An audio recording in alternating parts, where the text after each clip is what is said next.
warahmatullahi wabarakatuh. Perkenalkan, nama saya Ica Alianisi. Saya mahasiswa kebidanan dari Universitas MH Tamrin. Di sini saya akan menjelaskan sedikit tentang tindakan bidan profesional dalam menangani pendarahan postpartum di lapangan. Sebagai seorang bidan, kita tidak hanya membantu proses persalinan, tetapi juga harus siap menghadapi keadaan darurat. Salah satunya adalah pendarahan postpartum, yaitu pendarahan setelah bayi lahir yang menjadi salah satu penyebab utama kematian ibu. Di sini saya akan menunjukkan bagaimana tindakan cepat dan profesional yang harus dilakukan seorang bidan di lapangan. Sebelumnya saya akan menjelaskan sedikit tentang pendarahan postpartum. Pendarahan postpartum terbagi menjadi dua jenis. Pendarahan postpartum primer terjadi dalam 24 jam pertama setelah bayi lahir. Lalu kedua, pendarahan postpartum sekunder terjadi setelah 24 jam, biasanya antara hari ke-5 hingga ke-15 postpartum. Selanjutnya, ada langkah pertama.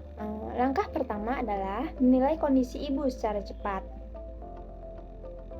Pastikan jalan napas, pernapasan, dan sirkulasi dalam keadaan baik.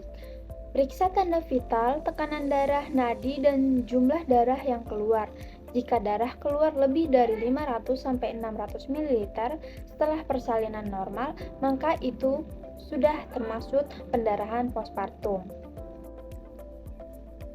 Beberapa tanda dan gejala pendarahan postpartum antara lain: pertama, pendarahan yang tidak berkurang dari hari ke hari.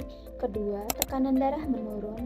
Ketiga, jumlah sel darah merah menurun. Keempat, detak jantung meningkat.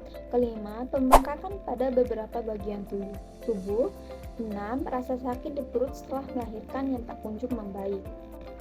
Berikutnya, beberapa faktor yang meningkatkan risiko pendarahan postpartum. Pertama, melahirkan bayi kembar. Kedua, ukuran bayi besar dengan berat lebih dari 4.000 gram. Ketiga, robekan pada rahim saat persalinan. Keempat, masalah pada plasenta. Berikutnya, sebagai bidan profesional, kita harus bertindak cepat dan terarah. Pertama, berikan oksitosin 10 unit intramuskular untuk membantu kontraksi rahim.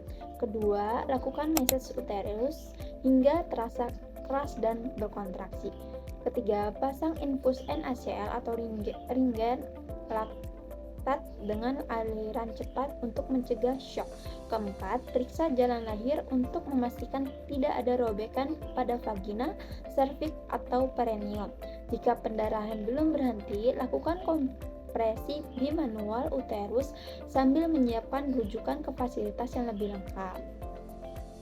Untuk penanganan lebih lanjutnya yang dapat kita lakukan, pertama, memijat rahim secara teratur.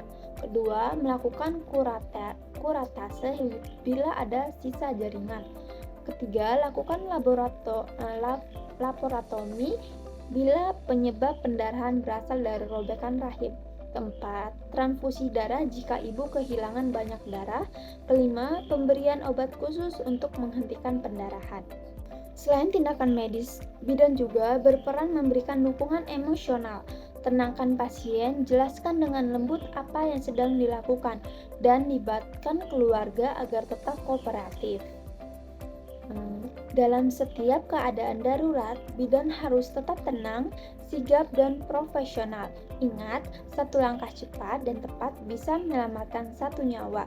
Jadilah bidan yang tidak hanya terampil, tapi juga penuh empati. Sekian dari saya. Terima kasih. Assalamualaikum warahmatullahi wabarakatuh.